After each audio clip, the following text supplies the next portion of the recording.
Buenas tardes para todos. Recuerdan que yo les comenté que iba a hablar sobre el surgimiento de las viejas pulperías.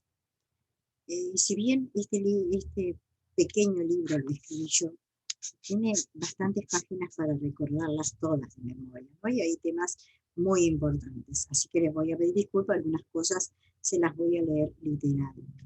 Eh, Como fundamentación de lo que fue la pulpería, y estoy hablando del año 1778, mucho antes de nuestra Revolución de Mayo, en el siglo XVIII, la pulpería constituyó un mojón histórico como algo donde se reunían las pocas personas que habitaban los extensos lugares de la Pampa, ¿no? Los pocos ranchos que había, las pocas estancias, los peones, todas se reunían allí.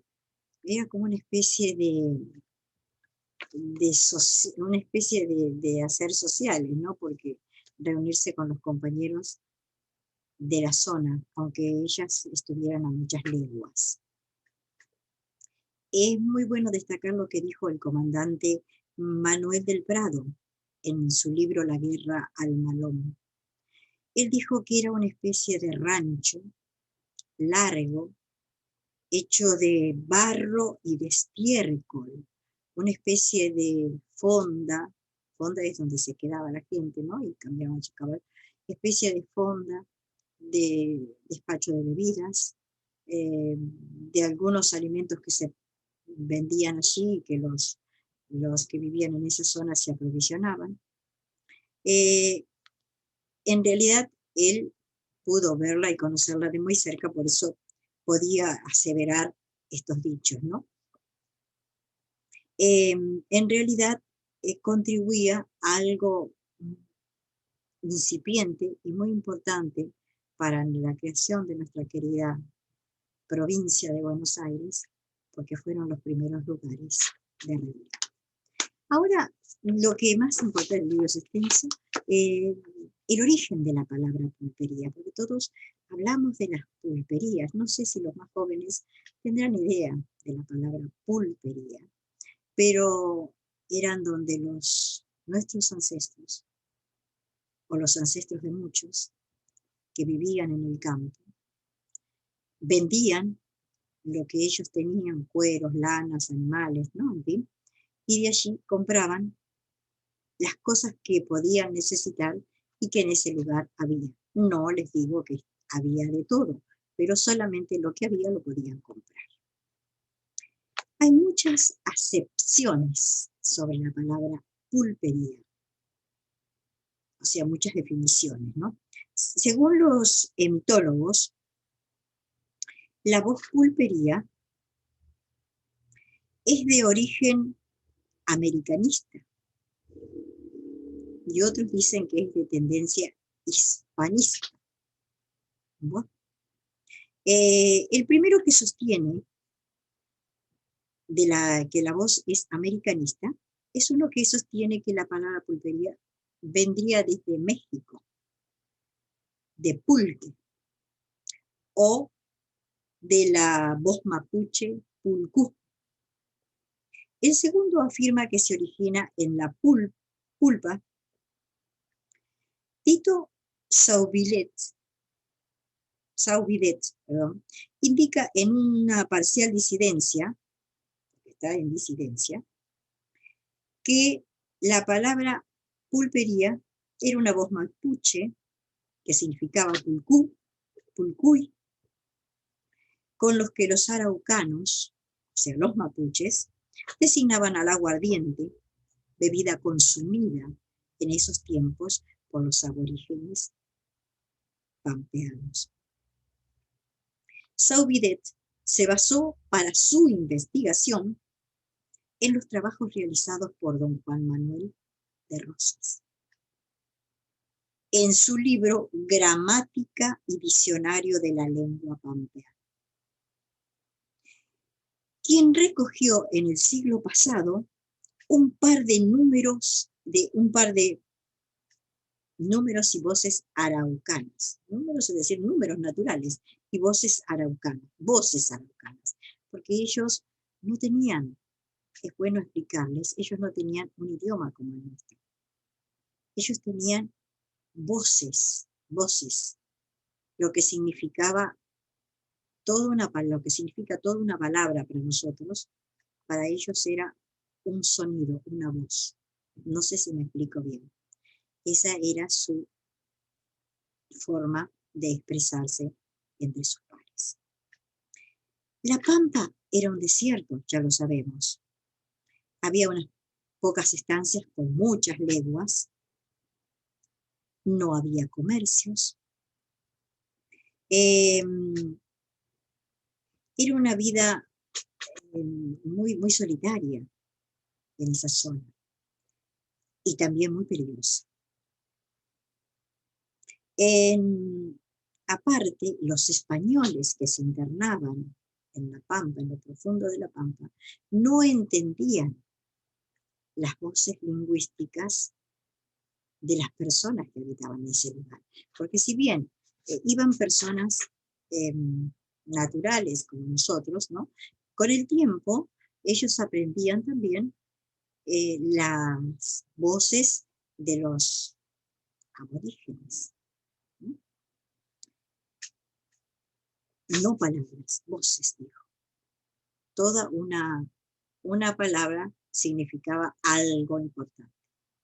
No que nosotros unimos varias palabras para decir algo, no. Era distinto. Así ellos se entendían. Bueno, si bien es cierto que la palabra pulcú es de origen mapuche, ello nos da base para aceptar de que la pulpería podría derivar de ese origen. Porque si la palabra pulcú era un significado que ellos le daban a una especie de bebida que ellos tomaban, en las pulperías esa bebida también se tomaba. Y por eso deriva desde de ahí la palabra pulpería, ¿no? Ya más hispanoamérica. Estas bebidas las producían los nativos, sabemos, era muy fuerte, eran con hierbas propias del lugar, era muy fuerte, pero ellos estaban muy acostumbrados a eso, pero los españoles no. Y los españoles cuando la bebían les hacía mucho daño. Por esa causa, Hernán Cortés, estoy hablando del año 1778, le envía una carta al rey de España advirtiéndole de estos peligros. Dije primero que la palabra pulpería derivaba para muchos de los aztecas donde vivieron, en México.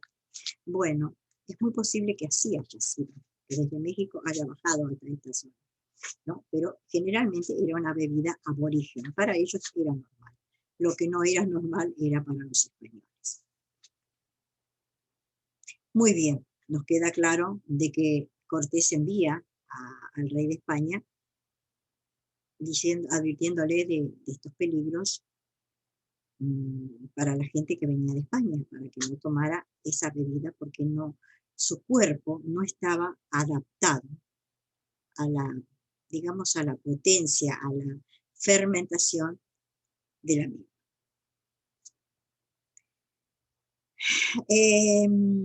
La pulpería es, como lo expresa el diccionario Larousse, es un comercio de ventas de todo tipo de género de lo que había, ¿no? Que servía también de mantenimiento para la incipiente población. Fray Pedro de Simón, en sus noticias historiales, comenta que el pulpero es el que vende acuérdense, pulpería, pulpero, es el que vende al público frutos de la tierra.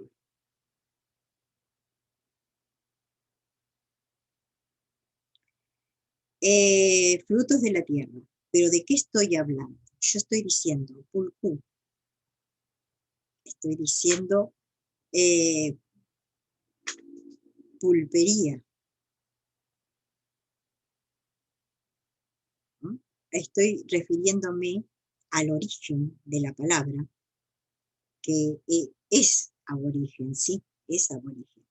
Pero lo que representó después, que fue la pulpería, la importancia para los lugareños, en España también llegó a utilizarse la palabra pulpería, por eso es que hay tanto, tanto problema con el origen de la palabra.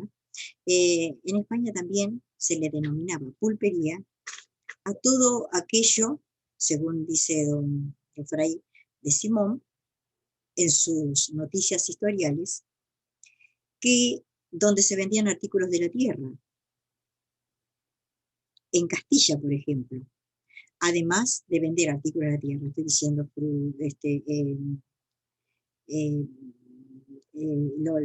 los vegetales que da la tierra, y también se vendía ropa y comidas hechas, no guisadas, hechas, coincidiendo en cierta parte con América, pero no totalmente, porque en las pulperías incipientes que estoy hablando, no se vendían esas cosas, sino se vendía lo más elemental. Bien, esa era una costumbre en España, que dio la casualidad que también se denominó pulpería. La pulpería era, como dije, un antiguo edificio, y aquí escribe el Inca Garcilaso de la Vega, quien al referirse a la pulpería dice que este era un nombre impuesto por los más pobres vendedores, razón por la cual sabemos hoy que los pequeños dueños de tiendas de abasto fueron quizás los de la última escala social. No obstante, cumplieron una misión muy importante, la de proveer lo elemental en aquellas desoladas pampas. Muchos están de acuerdo en describirla como un rancho muy pobre, carente de higiene. Esto se debió al medio geográfico. Recuerden que había zonas donde el agua era salada, no era agua buena. Debido al medio geográfico inhóspito de estos lugares. Además, eran zonas ventosas donde la limpieza se efectuaba en medios rudimentarios, siendo constantemente víctimas de la tierra que entraba por todos lados. Esto me consta porque hay zonas, aún hoy, hay zonas de campo donde todos los días hay viento y donde todos los días hay tierra. Fíjese en la fecha que estamos. Se imaginan en aquellos lugares donde una escoba la hacían con rudimentaria, era algo rudimentario. Entonces, carentes de agua, llenos de la tierra que entraba por todos los lugares. El rancho no era una zona de higiene normal, pero sí cumplió con algo muy importante, que en ese momento necesitaban los pobladores de la zona. Uno de los elementos más característicos de las pulperías, de las viejas pulperías, que algunas no siempre contaron con eso en su lugar, eran las rejas. Estaba el mostrador, que tenía 1 metro de ancho, y luego estaban las rejas. Primero fueron de madera, y después fueron de hierro, e iban hasta el techo.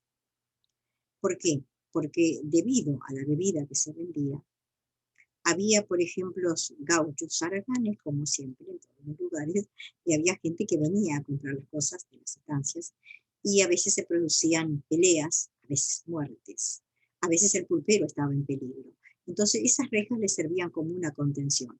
Aparte, el mostrador tenía 1 metro, pero en caso de un peligro inminente, era como que había otra madera que la podía levantar y cubrir las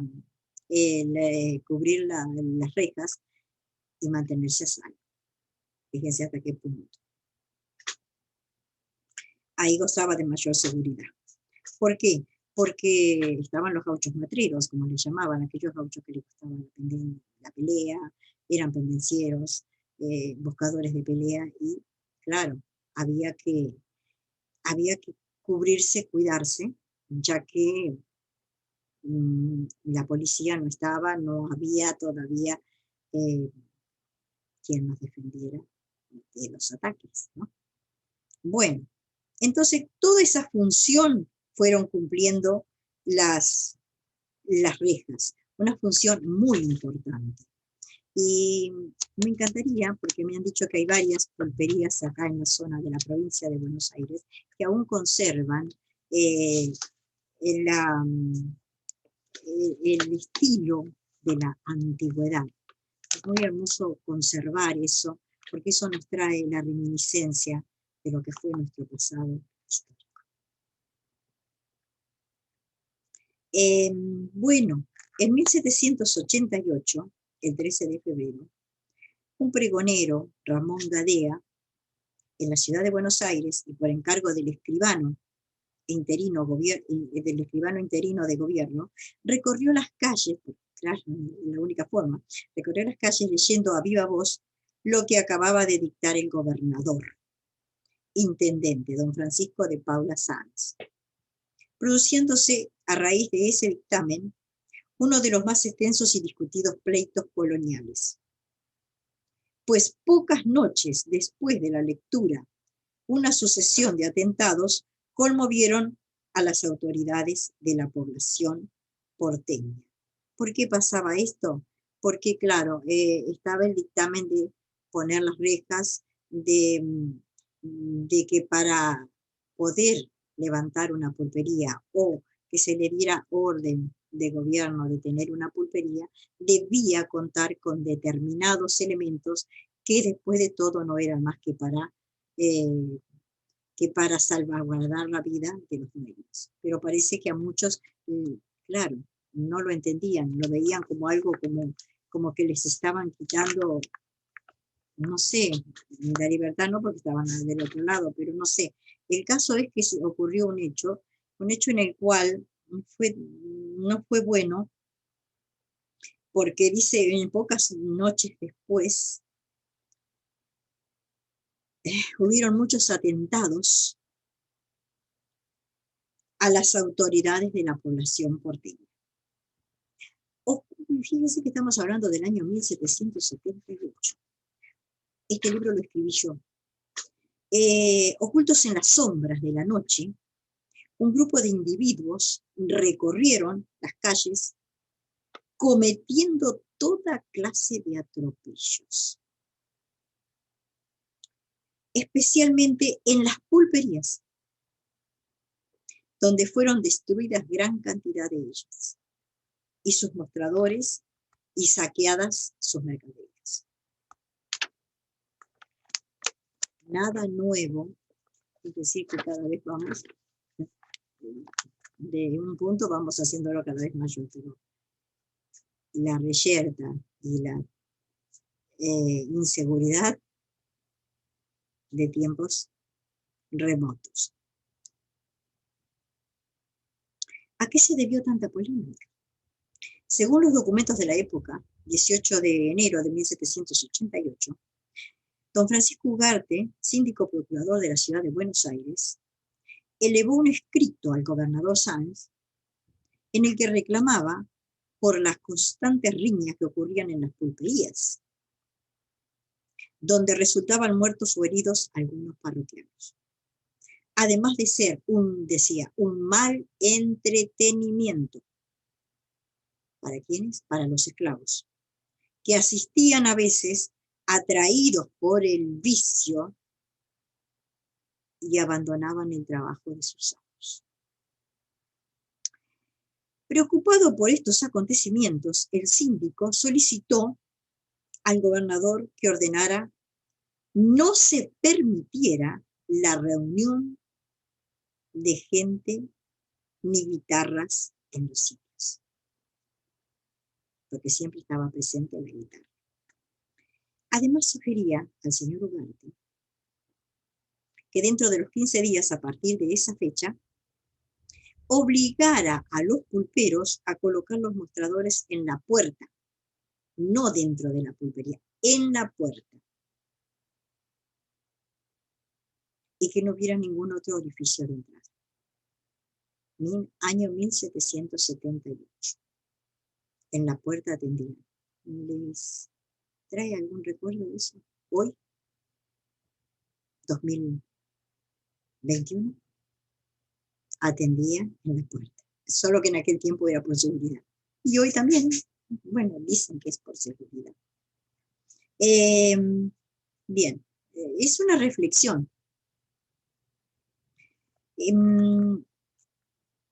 Don Francisco Sáenz ordenó que se hiciera tal como lo proponía el procurador y además aplicó multas de 25 pesos para los que no cumplieran con lo expresado. Y el doble si reincidían. La tercera sería, la multa sería de 50 pesos más un mes de cárcel. Bueno, el día 23 de ese año, los pulperos solicitaron defensa de un abogado de apellido Almeida para que los representara ante tan duras medidas gubernamentales. Este pleito resultó extenso y muy variado a través de los distintos gobiernos. ¿Saben cuándo se resolvió? En el año 1812, siglo XIX.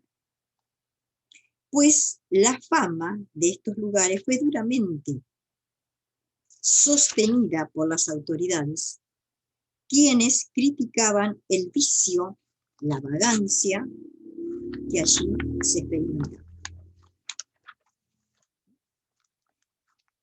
De los hechos negativos de una pulpería, se pueden citar la pendencia, a veces la muerte, de algún parroquiano por causa del momento, el juego, el vicio, la bebida, la holgazanería, producto de días enteros pasados en la pulpería y bebiendo.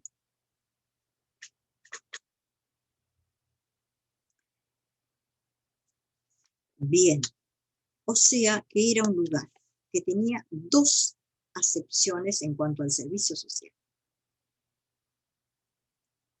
Prestaba el servicio de darles las primeras necesidades a los pocos pobladores, pero también era un lugar donde se juntaban muchas personas que ni trabajaban, ni hacían nada, y que generalmente de tanta bebida, de tanto estar ahí, de tanto embotamiento de la mente, nunca se termina bien.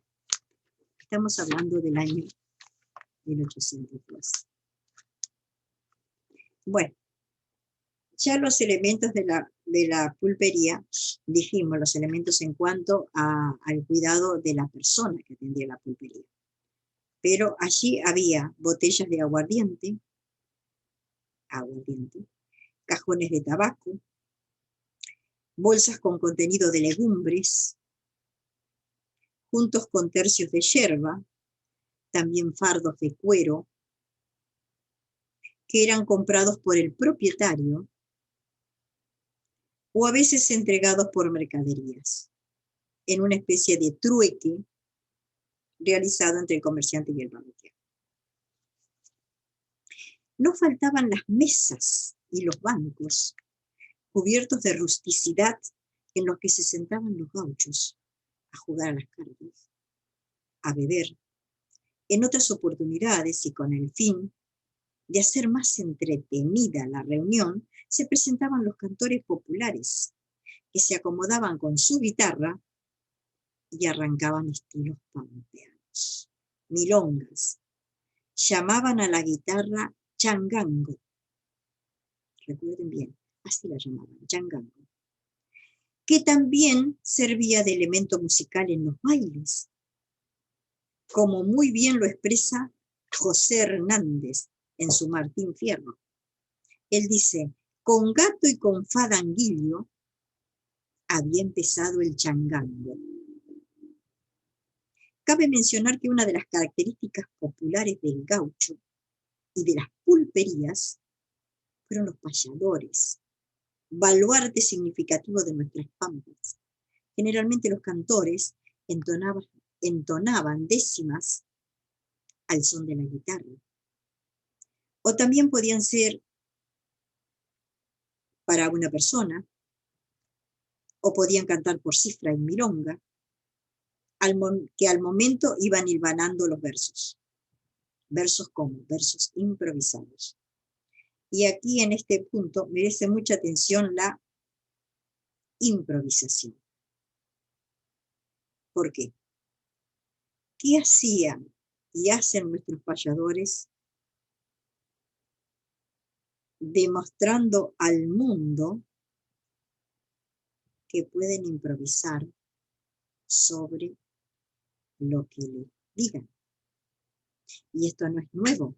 Tenemos en el Martín Fierro de José Hernández la payada del negro, ¿no? Hilvanando letras sobre lo que el compañero le iba preguntando. Y llegando a rimar en la cuarteta o décima, llegando a ver rima. No era una cosa que no rimaba o era disparatada. No, era una cosa coherente.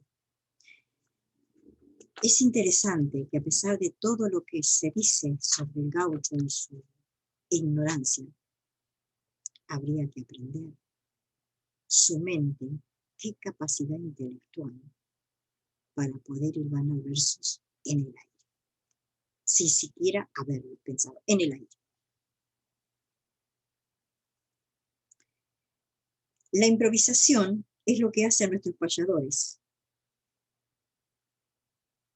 especialmente para el primer mundo, para que sepan en el primer mundo que los países subdesarrollados también poseen enorme riqueza intelectual. Aún en aquellos a quienes la sociedad culta llama ignorantes. Habría que fijarse en eso. No hay ignorantes. Hay personas que todas las cosas no las saben. Quiero mostrarles que para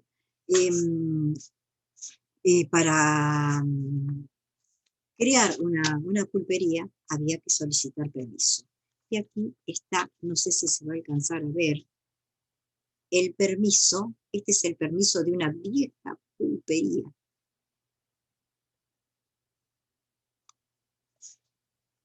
No sé si me da bien la luz, que pueden verlo bien. Si no se tenía ese permiso, no se podía poner una pulpería. Hoy me han contado, como dije al principio, que hay unas cuantas pulperías en la provincia de Buenos Aires que aún conservan elementos de la antigüedad. Maravillosos. Pero nosotros, la gente de este lado del Salado, también contamos con una vieja pulpería llamada Esquina de Croto. Quiero dedicarle unas palabras a esta pulpería tan hermosa, porque fue allí donde yo me reuní con toda esta gente y entregué todo esto de lo cual estoy haciendo una pequeña síntesis nada más. Esquina de Croto, una vieja pulpería que aún sobrevive. Después voy a hablar un poquito más. Y el año que se escribir, porque no fue exactamente el que dije. La esquina de Croto en la actualidad, en ese tiempo que yo estuve. Actualmente, esta vieja pulpería, símbolo de nuestras pampas, se encuentra emplazada en el mismo lugar que la edificara Croto, conservando su estilo casi intacto. Sus dueños pertenecen a la familia Daguerre. El negocio actualmente se encargaba de la venta de artículos de almacén, pero también es despacho de bebidas. Era despacho de bebidas, donde se reunían los lugareños para tomar una copa, jugar una partida de naipes o un partido de bochas. Situada al borde de la ruta 11, más que un negocio, es un estandarte de nuestra historia. Interiormente, porque me ocupé de visitarla y poder verla, interiormente la pulpería conserva gran parte de su antiguo estilo. Por ejemplo, el mostrador de madera, en ese momento, ¿no?, donde se puede observar las rejas de hierro. Detrás se ubica el dueño para despachar a sus clientes. Hacia el costado norte hay una especie de rejas, pero estas son de madera. Cabe destacar que no todo el mostrador es de rejas de hierro. La mitad del negocio son rejas de madera. Es un negocio donde concurren generalmente los peones de las estancias cercanas, así como los dueños del campo, y también viajeros que van hacia la costa atlántica. Además de los empleados del destacamento que está ahí nomás cruzando la ruta. Actualmente es un almacén, despacho de bebidas, y antiguamente fue un almacén de ramos generales, como casi todo lo que existía en la zona. Ramos generales es porque era en el almacén, se conseguía todo sin divisiones, desde el calzado, ropa, alimentos, todo. Por eso se le dice almacén de ramos generales. Exteriormente, su antigua construcción se mantiene en muy buen estado. Las paredes, tanto de la pulpería como de la casa de la familia, son de madera, con techo de zinc a 2 aguas. Otro detalle son las aberturas, las ventanas, que son pequeñas, construidas de madera también. Y las puertas exteriores de madera también. Poseen, además de la cancha de bocha, hermosos árboles añejos de aquella época. Como baluarte de lo que en otrora fuera nuestra tradición, enhiesta y orgullosa, de pie frente a la civilización, conserva su antigua forma. Una de las pocas pulperías que aún queda en nuestra provincia de Buenos Aires, me refiero a la muy conocida esquina de Croto. Su primer dueño, como dije anteriormente, fue José Croto, nacido en Turín, Italia, en 1820. Participó como soldado en Piamonte, Italia, junto a los ejércitos de Francia, Inglaterra y Turquía, en la Guerra de Oriente contra Rusia. En 1856 regresó a Italia y poco después se embarcó hacia Argentina. Una vez en el país se radicó en Dolores. Dedicándose al comercio, contrajo enlace con una señora de acá de la zona, doña Valeria Villas. Luego, con sus cuñados, Paulino y Enrico Villas, se estableció en el paraje El Médano, actual partido de Trujillo, y en los campos que pertenecieron a Tomás de Anchorena, estableciendo en esos parajes una pulpería, sobre la ruta a las playas del partido de General Lavalle.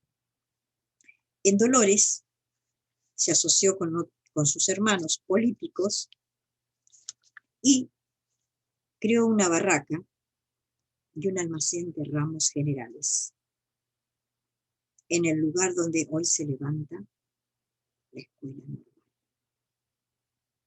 Han pasado muchos años. En 1870 construyó un monumental edificio en la intersección de las calles Bucetich y Pellegrini, acá en Dolores, llamado Los Altos de Croto, que luego pertenecerían a la familia Vigrela Madrid. Fue padre del doctor José Camilo Croto, gobernador de la provincia de Buenos Aires en 1917. La pulpería es comprada posteriormente por Juan Daguerre, también comerciante, casado con una dama de esta zona, quien explotó el negocio durante varios años y al fallecer quedó en manos de sus familiares y hasta ese momento lo conservaron.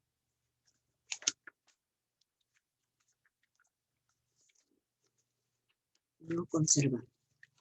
Fíjese por cuántas manos fue pasando esta vieja pulpería que aún se conserva.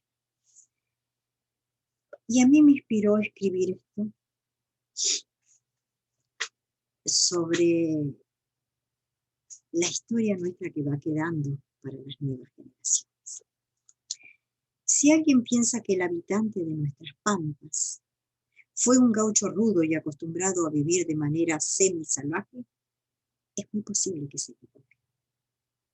Pues como todo ser humano necesitó de la compañía, del amor y de la familia. Este habitante de aquellos solitarios lugares fue el primero que se benefició con estas pulperías. Pues de ellas ellas suplían sus necesidades.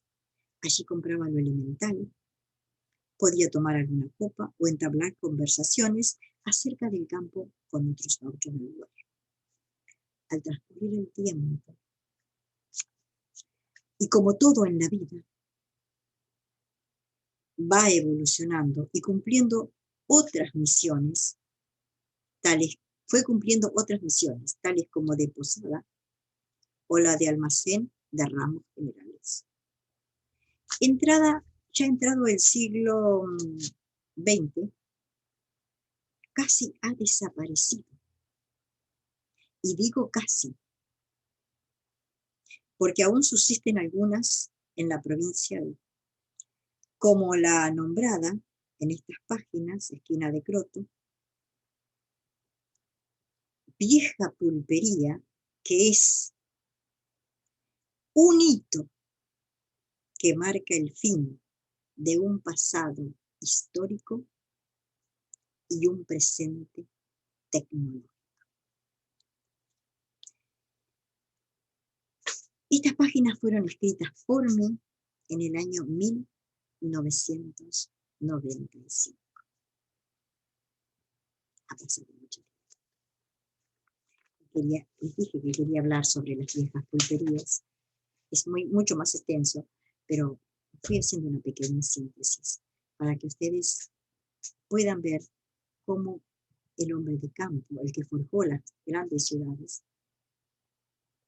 lo fue haciendo a través de incipientes lugares que se llamaban pulperías. Espero que esto les haya atraído, les haya gustado. Después continuaré con la historia de Rosas, con nuestra Constitución y algunas otras cosas de la historia argentina, donde pasaremos por otros hechos de nuestra larga historia que parece no terminar nunca, ¿no? Bueno, también en estos lugares hay que destacar que hay muchas historias, muchas leyendas, muchas cosas que son muy propias de la región y que me gustaría en algún otro momento comentarlas con ustedes, porque además de haber gauchos y haber peones y estancieros, también hubo gente intelectual, gente capacitada, gente que se preocupó por fundar nuevas poblaciones, por hacer grande nuestra querida y amada provincia de Buenos Aires, tan vasta y tan rica. Bueno, espero que les haya gustado. Los espero en el próximo video.